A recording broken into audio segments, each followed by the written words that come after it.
Wakili Peter Madeleka ametoa ujumbe wa shukrani kwa Watanzania pamoja na viongozi mbalimbali wa kijamii na kisiasa waliojitokeza kulaani kile walichokieleza kuwa ni ukandamizaji dhidi yake, ikiwa ni siku moja baada ya kurejea uraini kwa dhamana. Wakili Peter Madeleka alitoa ujumbe huu Agosti 18 mwaka wa 2026 kupitia ukurasa wake rasmi wa mtandao wa kijamii wa X mara baada ya kuachiliwa huru kutoka kituo kikuu cha polisi Central jijini Dar es Salaam ambako alikuwa akishikiliwa kwa takriban siku 3.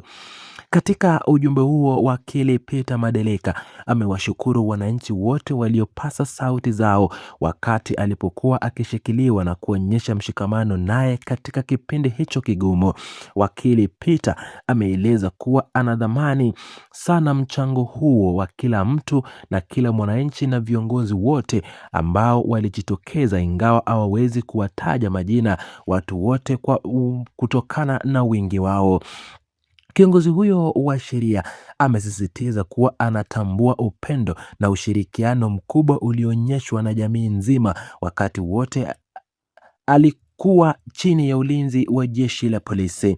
Hatua hii ya wakili Madeleka kutoa ujumbe huo imekuja baada ya siku kadhaa za mvutano na mijadala mikubwa iliyohusu mazingira ya kukamatwa kwake pamoja na suala zima la uhuru wa mawakili kuzungumza na vyombo vya habari. Miongoni mwa viongozi waliotoa kauli na kuonyesha mshikamano na mwanasheria huyo ni pamoja na makamu mwenyekiti wa Chama cha Demokrasia na Maendeleo Tanzania Bara John Heche, rais wa chama cha wanasheria Tanganyika Law Society TLS Boniface Mwabukusi, pamoja na wanasheria na mwanaharakati Maria Sarungi. Mchakato mzima wa kuachiwa kwa mwanakili Peter Madeleka kwa dhamana ulithibitishwa na wakili Paul Kisabo kutoka kwa mtandao wa watetezi wa haki za binadamu Tanzania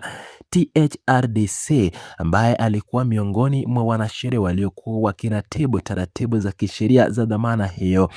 Peter Madeleka alikamatwa Agosti 14 mwaka huu wakati katika viunga vya mahakama vya uhujumu uchumi iliyopo Mikocheni jijini Dar es Salaam, ambapo kukamatwa kwake kulitajwa kuhusishwa na tuhuma za kudharau amri halali ya mahakama kuu. Tukio hilo la kukamatwa kwa wakili Peter Madeleka lilitokea saa chache baada ya mwanasheria huyo kutangaza nia yake ya kupinga zuio lililotolewa na msajili wa mahakama kuhusu mawakili kuhojiwa na vyombo vya habari ndani ya maeneo ya mahakama. Suala hilo lilizua mjadala mpana na mzito miongoni mwa wadau wa sheria, watetezi wa haki za binadamu na jamii kwa ujumla nchini Tanzania, huku watu mbalimbali wakitaka taratibu za kisheria ziheshimiwe na kuhakikisha kuwa haki za mtu anayeshikiliwa zinalindwa kikamilifu. Baada ya kurejea uraiani, wakili Peter Madeleka hakujikita katika kueleza kwa kina yaliyomsibu au yaliyotokea wakati akiwa chini ya ulinzi wa jeshi la polisi katika kituo kikuu cha polisi Central, bali alichagua kutumia fursa hiyo kuwashukuru wale wote waliokuwa wakimpa moyo na kuonyesha mshikamano naye. Kauli hiyo ya wakili Peter Madeleka inaonyesha namna ambavyo swala la kukamatwa kwake vilivyopata ufuatiliaji mkubwa kutoka sehemu mbalimbali za jamii na taasisi za sheria nchini. Pia mtazamo wa wakili Peter Madeleka unaonyesha kuwa licha ya changamoto alizokutana nazo wakati akishikilikiwa na jeshi la polisi, amepokea kwa uzito mkubwa hatua zilizochukuliwa na wadau wa haki za binadamu waliotetea kile walichoamini kuwa ni haki yake ya msingi. Hatua ya kuachiliwa kwa dhamana kwa Peter Madeleka haimaanishi moja kwa moja kuwa tuhuma zilizokuwa zikimkabili zimefutwa au kuisha, bali ni hatua za kisheria inayomruhusu kuendelea kuwa nje wakati mchakato wa shauri lake ukiendelea kufuatia taratibu za kisheria zilizowekwa.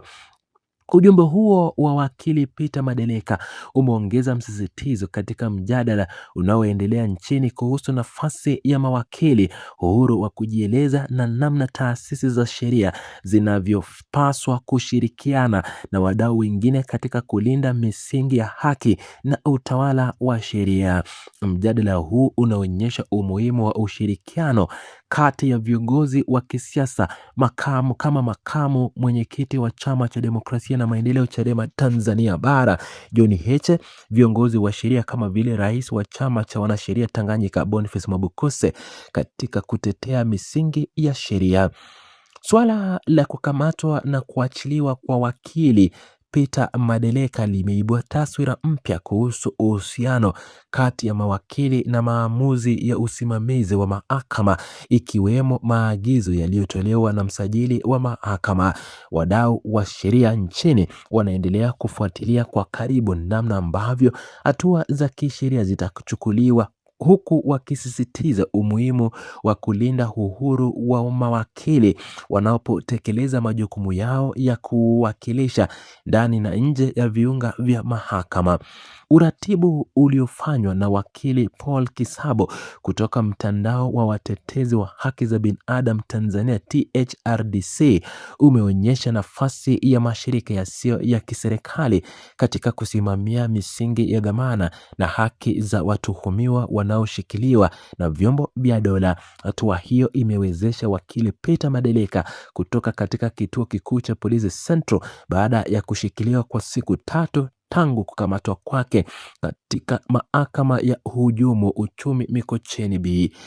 Kwa sasa mazingira yote yanazunguka shauri la wakili Peter Madeleka yanaonyesha kuwa mijadala kuhusu uhuru wa kujieleza na mipaka ya mawakili katika maeneo ya mahakama inaendelea kuwa sehemu ya tathmini ya kisheria nchini. Mwanasheria huyo ameendelea kuwa nje kwa dhamana, huku jamii na wadau wa sheria wakisubiri hatua zinazofuata kutoka kwenye vyombo vya mahakama na mamlaka ya ulinzi na usalama. Mshirikishano ama mshirikamano ulionyeshwa na viongozi mbalimbali, ikiwa ni pamoja na wanaharakati Maria Sarungi na rais wa chama cha wanasheria Tanganyika TLS, unadhibitisha kuwa matukio yanayogusa mawakili yanachukuliwa kwa uzito mkubwa na taasisi za kijamii na kisiasa.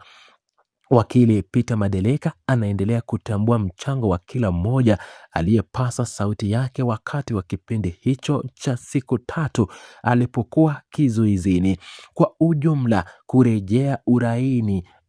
uraiani